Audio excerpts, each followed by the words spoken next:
Alhamdulillah, lahun ni'matu wa lahul fadlu wa lahul thana'ul hasan.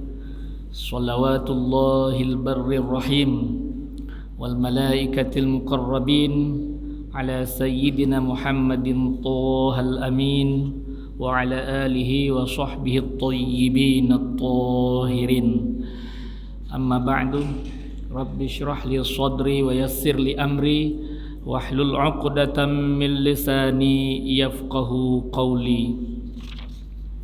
Allahumma rzuqna al-ikhlas fin niyyati wal qawli wal amal. Alhamdulillah, semoga kita semua yang hadir di sini termasuk dalam golongan hamba-hamba Allah yang senantiasa mensyukuri nikmat yang Allah berikan dan istiqomah dalam syukur dan sabar serta tawakal kepada Allah Subhanahu wa taala atas ujian dan cobaan yang menimpa, dan istiqomah dalam iman, Islam dan beramal soleh. Amin ya rabbal alamin. Alhamdulillah, setelah kita membahas tentang bahwa kitab-kitab Allah di dalamnya terdapat pengajaran tentang tauhid seluruhnya. 104 kitab tersebut mengajarkan tentang tauhid seluruhnya, tentang ajaran Islam, tidak ada tentang ajaran yang lain. Pada kesempatan ini kita akan melanjutkan tentang terkait dalam masalah kitab-kitab yang diturunkan oleh Allah kepada sebagian para rasul. Baik, perlu diketahui bahwa para pengikut Nabi Musa dan Isa adalah orang-orang Islam. Artinya orang yang beriman kepada Allah dan taat kepada Nabi Musa dan Nabi Isa khususnya, dan nabi-nabi yang lain, semuanya beragama Islam. Sebagaimana juga para pengikut nabi-nabi lainnya. Adapun kaum Yahudi dinamakan dengan Yahudi adalah karena setelah beberapa orang pengikut Nabi Musa menyembah anak sapi yang dibuat dari emas oleh seseorang bernama Musa As-Samiri. Dulu di zaman Nabi ada seseorang namanya Musa As-Samiri. Bukan Nabi Musa, tapi Musa As-Samiri. Musa As-Samiri ini konon ketika bayi itu dipelihara, diasuh oleh malaikat, tetapi ketika dewasanya justru berbalik, justru dianya terjerumus dalam kekufuran dan mengajak orang banyak untuk terjerumus ke dalam kekufuran. Berbeda halnya dengan Nabi Musa alaihissalam, diasuh oleh di istana keluarga Fir'aun, tetapi ya justru beliau dewasanya diangkat menjadi nabi. Maka Nabi Musa sangat marah kepada mereka karena telah menyembah selain Allah. Kemudian Nabi Musa memilih 70 orang dari pengikutnya tersebut untuk melakukan tadarru' atau berserah diri kepada Allah.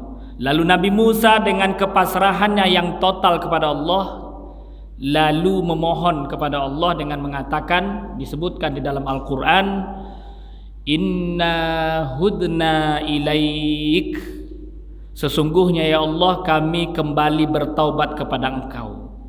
Dengan demikian asal nama Yahudi diambil dari perkataan Nabi Musa, hudna. Dari sinilah asal usulnya penamaan Yahudi tersebut, yang artinya kami kembali, artinya kami bertaubat.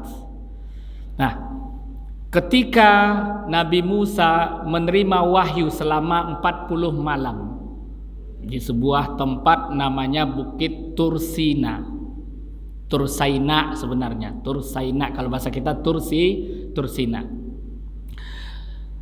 Sepeninggalan Nabi Musa tersebut selama sekian puluh hari, justru Musa As-Samiri membuat peristiwa yang menghebohkan di mana dia mengajak umat Nabi Musa untuk menyembah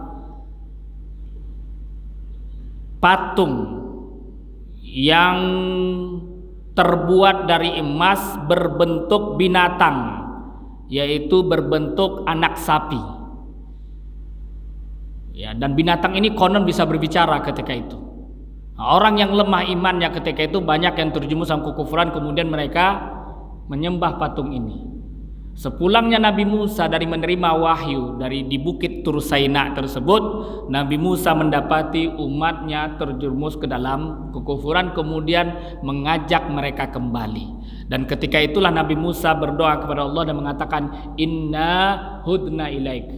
Ketika Nabi Musa kembali mengajak mereka, ya, banyak di antara mereka juga bertobat, kemudian kembali dalam ajaran Islam mengikuti Nabi Musa.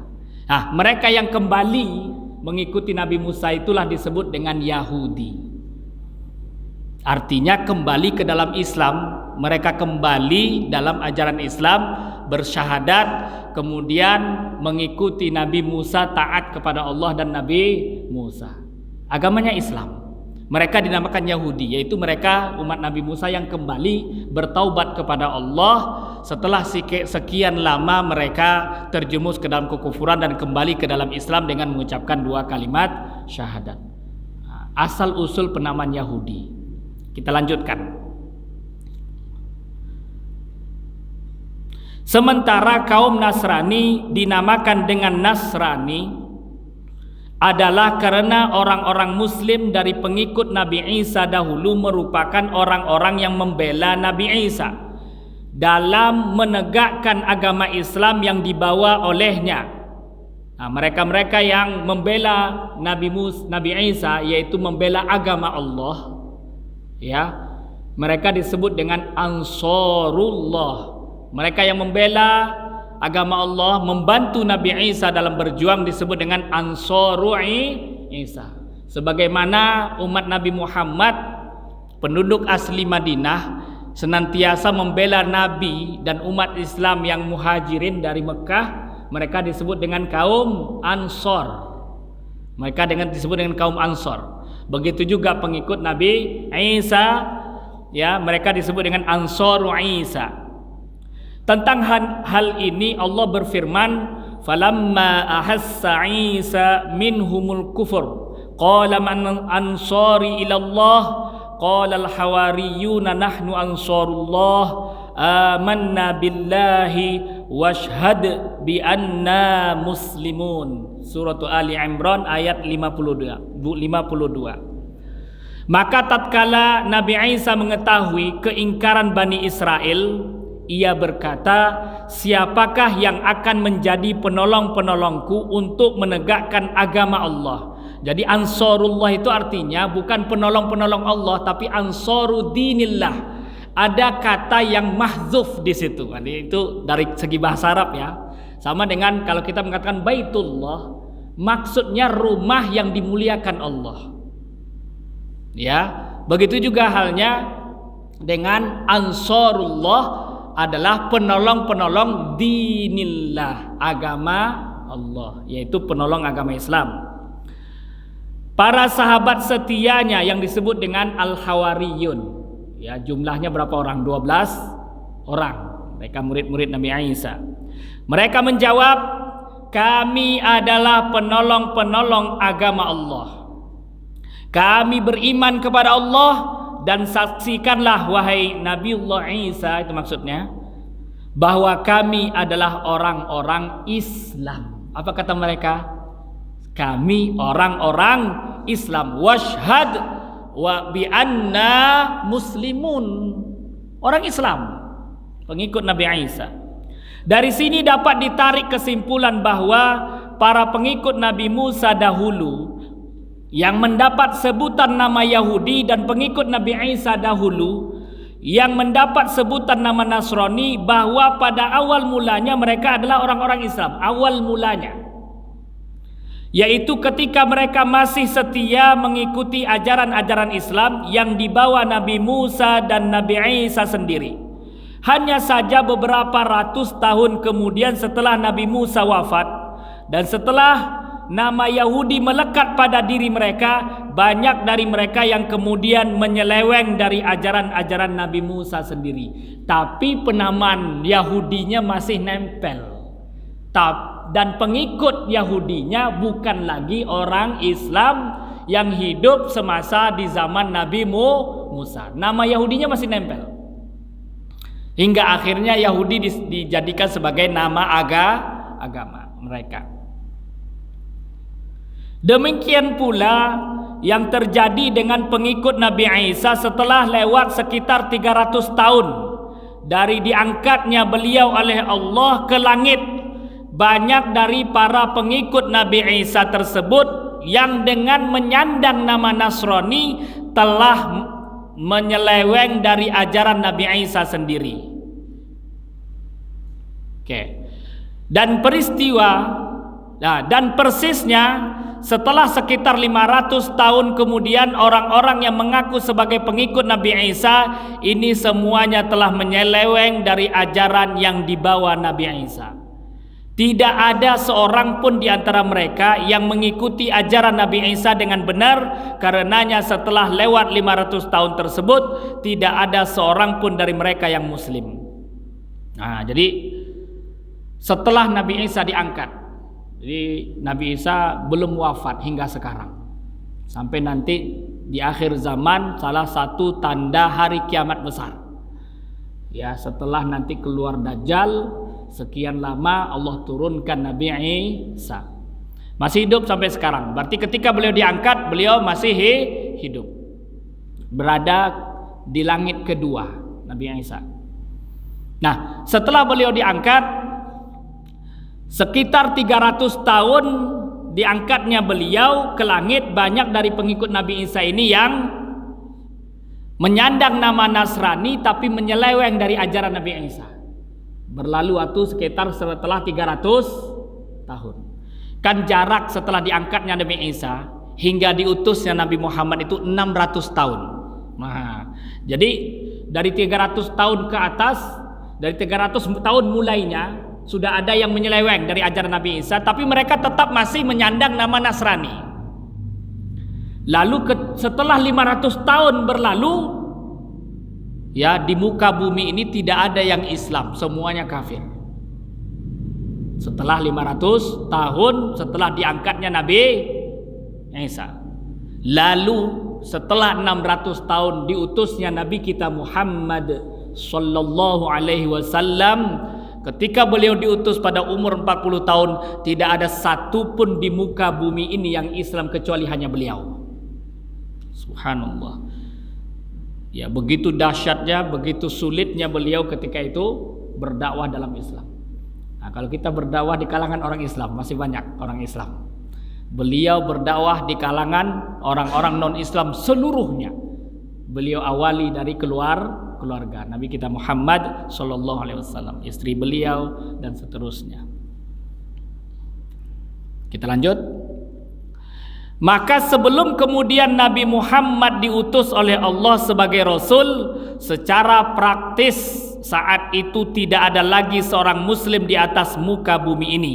Dengan demikian, pengikut murni Nabi Musa yang mendapat sebutan Yahudi dan pengikut murni Nabi Isa yang mendapat sebutan Nasrani, sebenarnya mereka adalah orang-orang Islam pada awalnya. Paham ya? Kemudian sekian lama, ya, mereka yang masih menyandang nama Yahudi dan Nasrani, ya, berubah akidahnya, bukan lagi akidah yang dibawa oleh Nabi Musa dan Nabi Isa, tapi keluar dari Islam, terjerumus kekufuran, tapi nama Yahudi dan nama Nasraninya masih nempel, masih mereka klaim.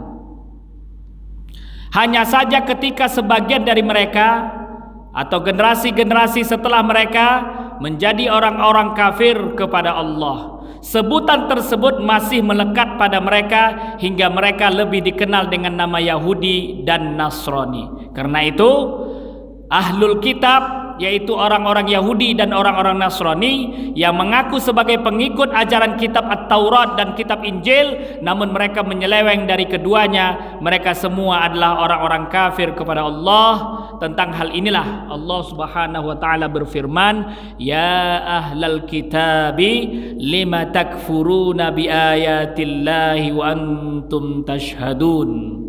Wahai ahlul kitab. Kalau dikatakan ahlul kitab itu mereka Yahudi dan Nasrani. Mengapa kalian kufur mengingkari ayat-ayat Allah padahal kalian mengetahui kebenarannya? Mereka mengetahui kebenarannya. Mereka mengetahui kebenaran yang dibawa oleh Nabi Muhammad, sebagaimana mereka mengetahui anak-anak mereka sendiri. Ya, karena memang sebagian besar mereka ditutup oleh Allah hatinya. Ya, maka ketika didakwah pun mereka tetap tertutup dan tidak mau menerima hidayah Islam. Ya, termasuk paman beliau, paman Nabi kita Muhammad, Abu Thalib.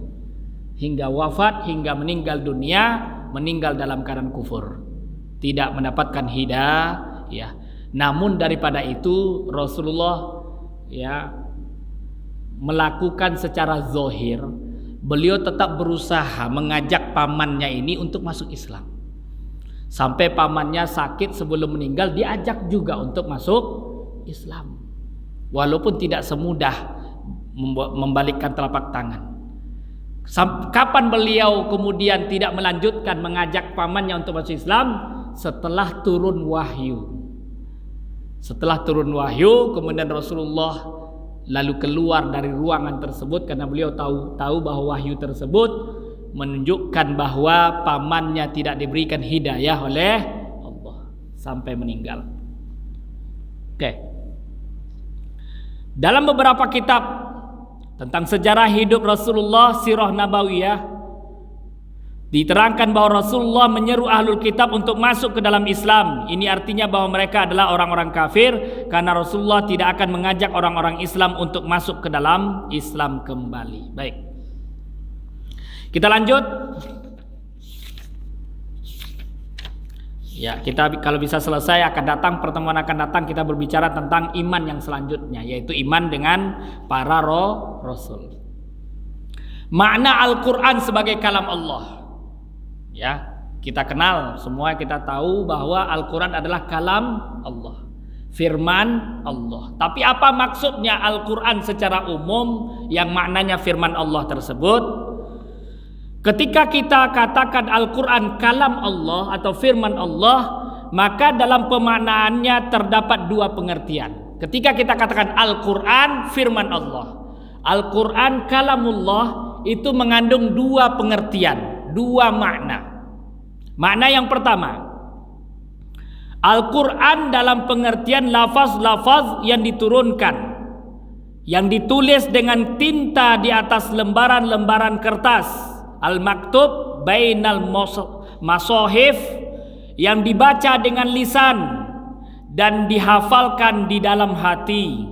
Al-Quran dalam pengertian ini maka tentunya ia berupa bahasa Arab, tersusun dari huruf-huruf serta berupa suara saat dibaca, dan ini adalah makhluk.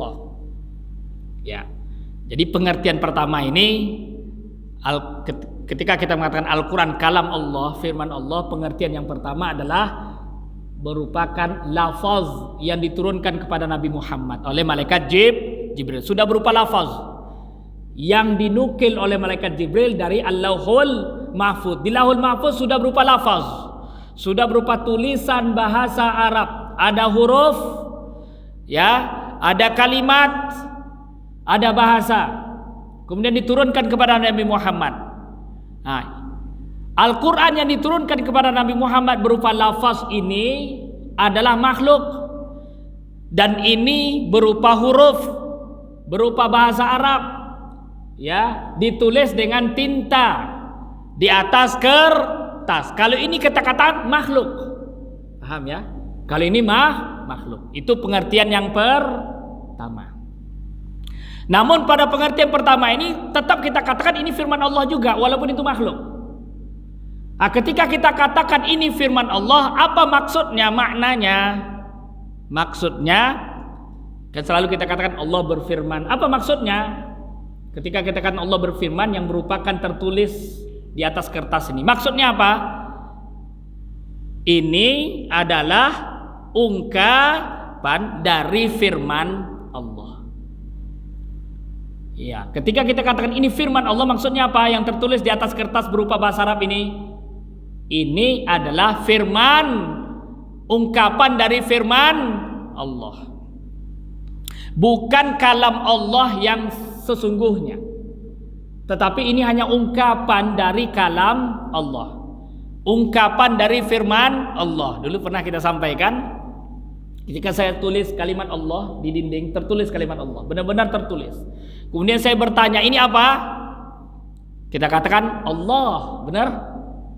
Ketika kita menyebutkan tulisan itu adalah Allah, apa yang kita maksudkan? Ini adalah ungkapan dari zat yang suci, yang bernama Allah, yang tidak menyerupai huruf ini, yang tidak memiliki bentuk, yang berhak disembah, sang pencipta segala sesuatu. Itu maksudnya. Bukan yang kita maksud Allah ini adalah zatnya Allah, bukan. Paham ya? Begitu juga ketika kita katakan Al-Quran yang ditulis dengan bahasa Arab, ini adalah kalam Allah, bukan arti ini adalah firman Allah yang sesungguhnya. Allah berucap dengan kata-kata bahasa Arab, bukan. Tapi yang dimaksud firman Allah adalah ungkapan dari firman Allah. Paham yang dimaksud? Nah, karena zat Allah tidak menyerupai makhluk, tidak mungkin berupa huruf.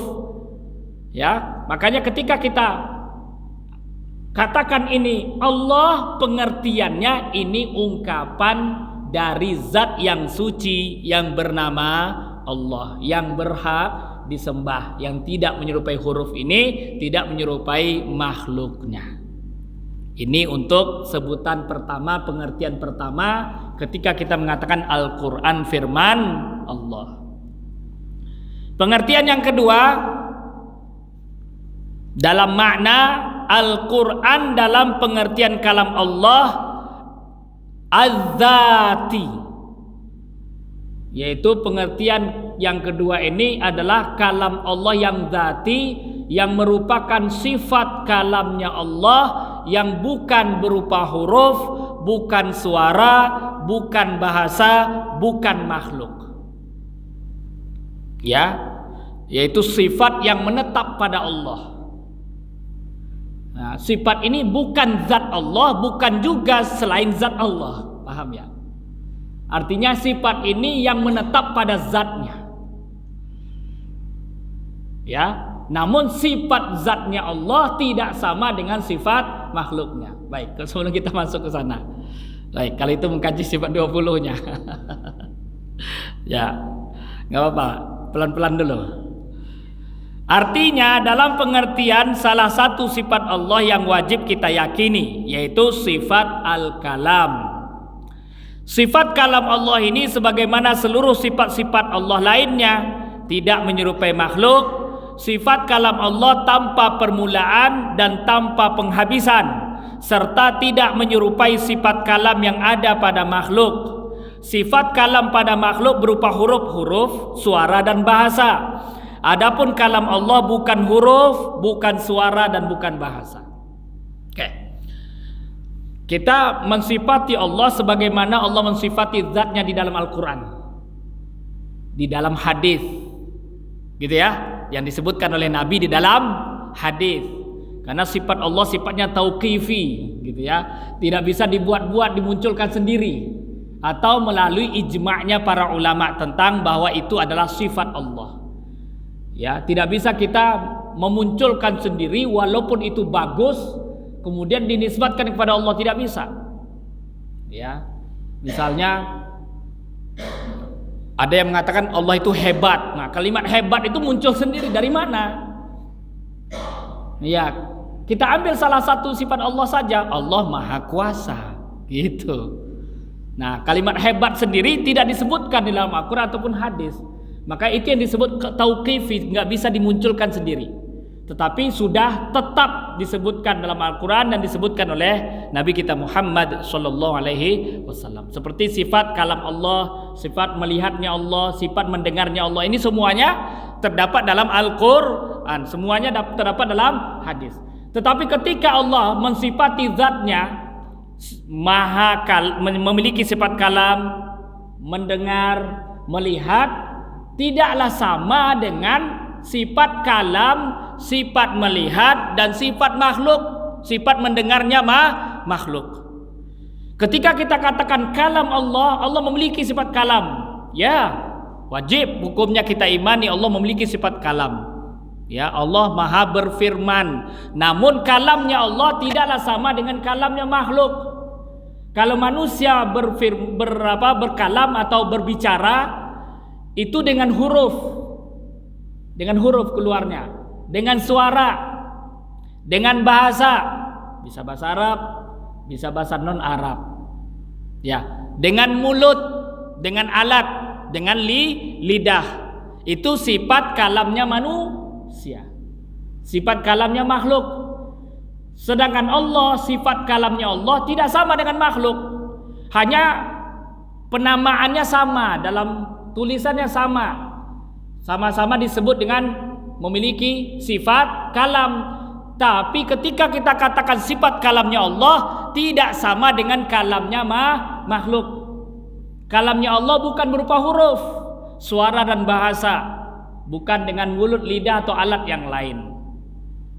Sifat kalamnya manusia memiliki permulaan dan akhiran.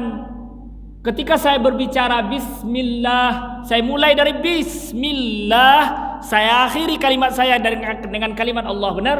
Punya permulaan, punya akhiran. Saya diam, kemudian saya mulai berbicara, diam lagi. Punya awalan, punya akhiran. Yang memiliki awalan dan akhiran, pasti ada yang menciptakannya bermula dan berakhir. Ya, tidaklah maha berkuasa. Nah, makanya sifat kalam Allah sama halnya dengan sifat-sifat Allah yang lain.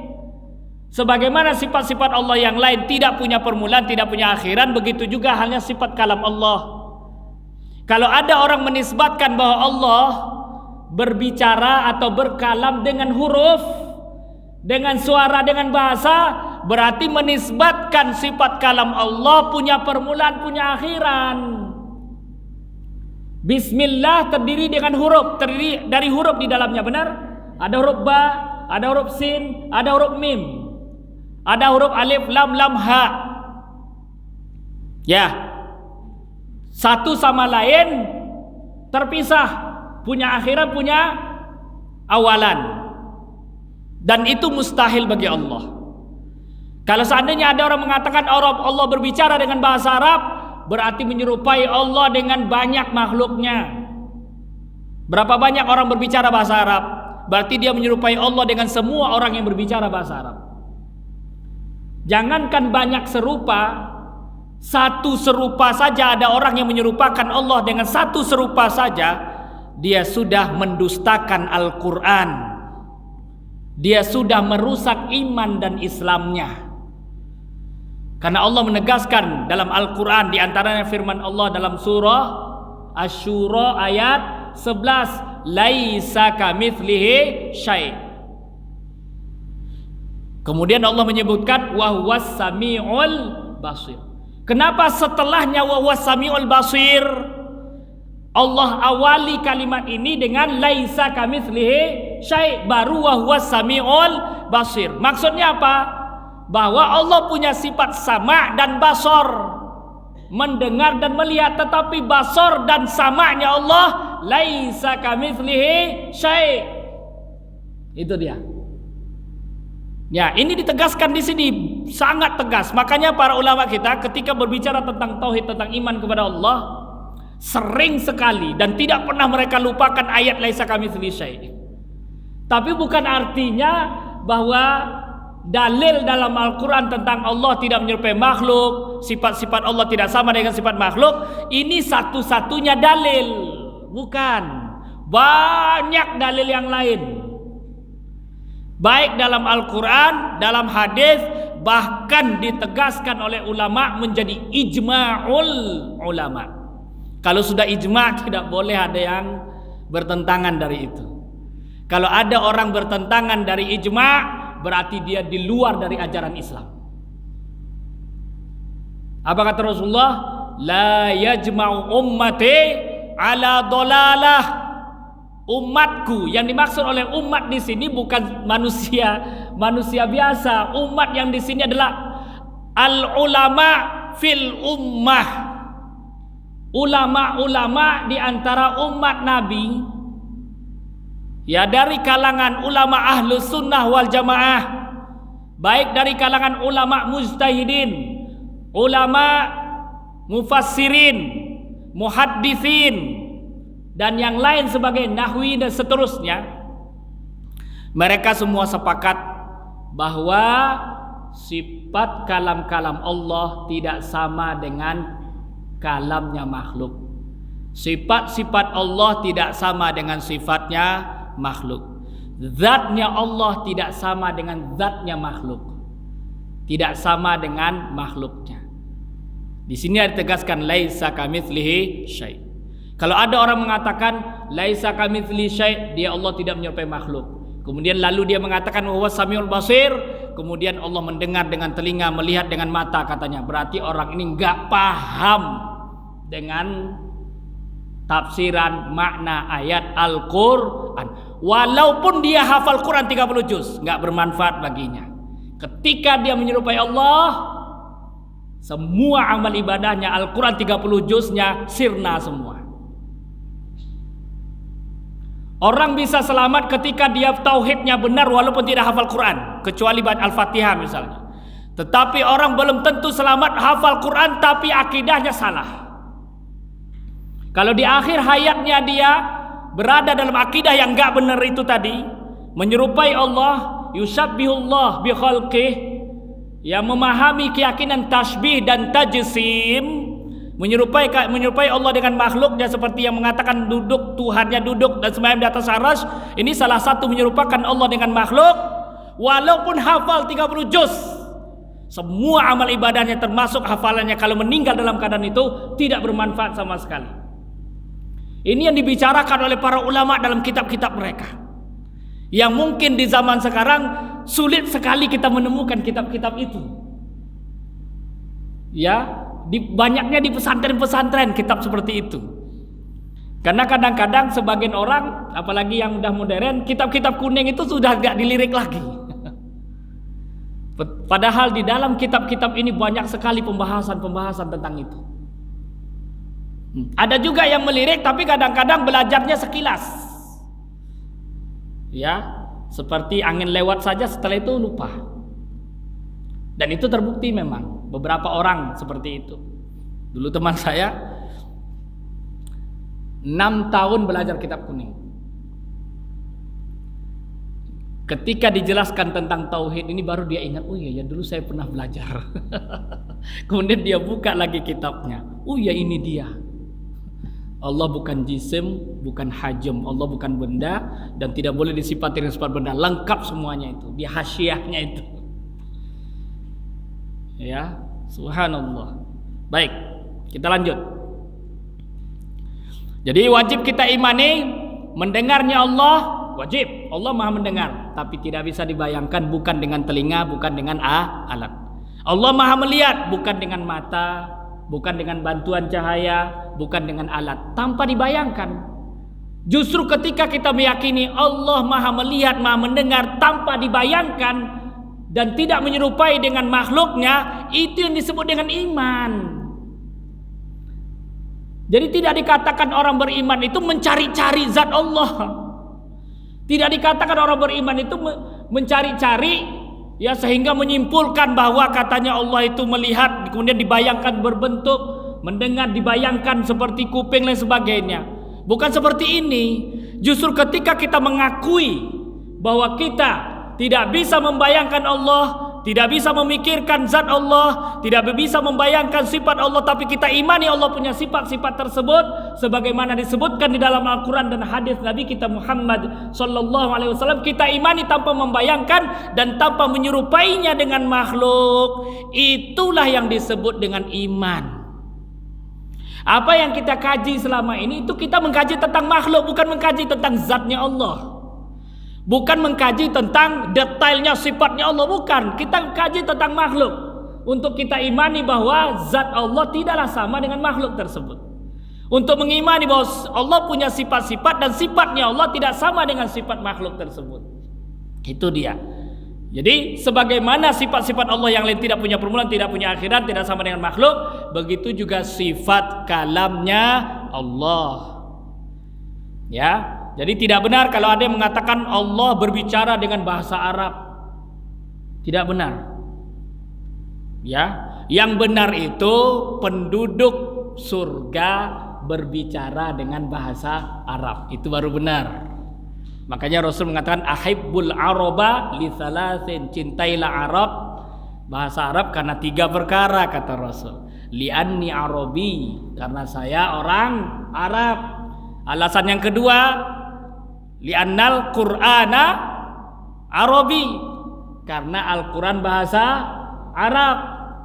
Kemudian alasan ketiga, li'anna ahlal jannah arabi, karena lianna kalama ahlil jannah arabi, karena bicaranya orang penghuni surga dengan bahasa Arab. Makanya kita cintai bahasa Arab. Walaupun memang tidak diwajibkan kita untuk belajar bahasa Arab, tapi paling tidaknya tahu sedikit banyak. Tidak wajib hukumnya, fardu kifayah bukan fardu ain. Fardu kifayah bukan fardu ain. Itu pun orang-orang tertentu, misalnya orang yang ingin menjadi ahli tafsir, wajib belajar bahasa Arab. Ya, menjadi ahli hadis, wajib belajar bahasa Arab. Gitu kan? Nah, terus kalau kita-kita yang tidak ahli ini, tidak mau jadi ahli itu, apakah wajib? Boleh, silakan, tapi bukan dari segi kewajiban fardu ain, bukan. Yang wajibnya apa? Yang pokok saja. Makanya kita-kita yang umum, masyarakat umum, tidak banyak diwajibkan secara aini. Beban itu sudah dilimpahkan kepada para ulama-ulama kita. Makanya jangan pernah mencaci ulama. Ya, tapi ulama-ulama yang benar-benar ulama. Ya, bukan hanya sekedar pengakuan, bukan hanya sekedar diangkat-angkat secara legal, ilegal gitu. Ya, karena sebagian orang kan begitu nganggapnya. Baru sekali berceramah hebat dalam berbicara langsung ulama. Karena ada penilaian untuk menjadi ulama itu. Tapi kalau ustadz ya biasa, siapa aja bisa ustadz, namanya guru gitu ya. Nah, ustadz itu arti guru. Yang kita ngajarin anak TK saja gitu kan, ngajar ngaji sudah dibilang ustadz, boleh, nggak ada masalah. Nggak ada masalah. Kecuali kalau kita dibilang ulama, itu yang bermasalah kalau kita tidak sampai ke derajat itu. Baik. Karena bebannya berat, bukan ringan. Ya. Bukan rindu yang berat. Tapi beban yang di bawah, ya, tanggung jawabnya di akhirat itu yang berat. Baik. Kita lanjut. Oke. Nggak saya baca semua, tapi paham masalah itu ya. Nanti akan saya sebutkan di sini beberapa. Oke.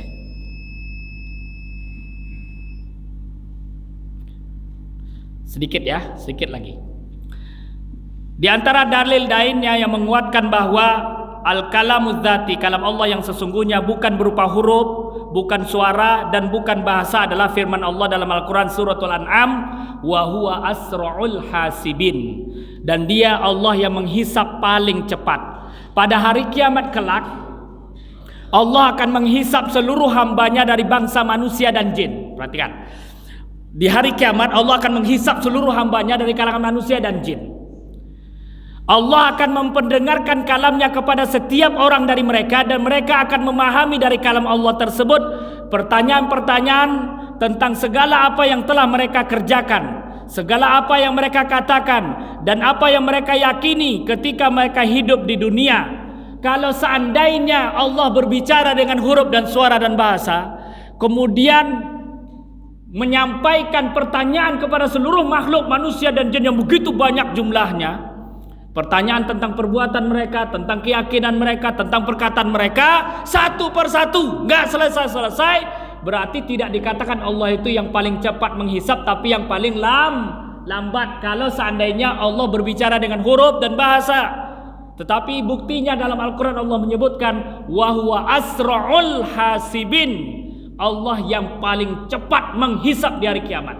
Sekian banyak makhluk manusia itu banyak, ya. Apalagi jumlah Ya'juj dan Ma'juj itu dari kalangan manusia. Jumlahnya 1 banding 1000 jumlahnya. Bayangin aja. 1 manusia 1000 mereka. Dan mereka hidup sampai hari kiamat. Berapa jumlah mereka? Banyak. Belum lagi jin. Sangat banyak jumlahnya. Kalau seandainya Allah menghisap mereka satu-satu dengan huruf, suara dan bahasa, maka hisapnya bukan lagi asrul hasibin, tapi abtul hasibin. Dan itu bertentangan dengan Al-Quran, karena Allah berfirman wa huwa asra'ul hasibin, Allah menghisap seluruhnya dalam satu waktu. Subhanallah. Makanya disebut asra'ul hasibin, yang paling tercepat menghisap di hari kiamat nanti. Oke, satu lagi dalil. Ya, saya minta tangguh sedikit. Satu lagi.